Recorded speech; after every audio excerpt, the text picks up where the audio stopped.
Hi mga ka-fix, welcome back po dito sa aming episode. Again, ako po si Daddy Nerdy, ang iyong ka-fix. So ito guys, gusto ko lang po ipakita sa inyo yung binabanggit naming finished product, which is a 2015 Honda Civic FB. So ito na siya guys, yung naantay natin. So yan, Mon, pakita mo. Gano'ng katagal yan ginawa natin, boss?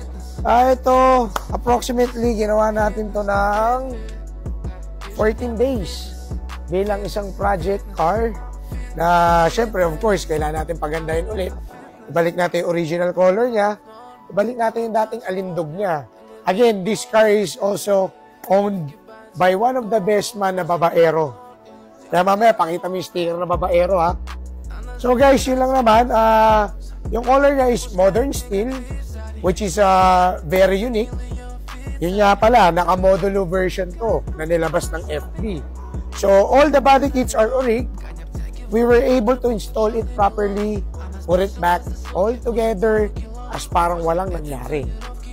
So, ayan guys. I hope na habang pinapanood nyo itong episode namin, makita nyo kung ano yung difference ng gawang fix and wash at gawa ng iba pa. Again, lahat naman may kanya-kanyang talento, magaganda rin ang gawa ng iba, pero siya lang naman laging masasabi ko, dito sa amin sa fix and wash, sisiguraduhin namin, quality ang number 1. Yun lang naman, Mon. So, yun, nalibot mo na ba sila? Okay.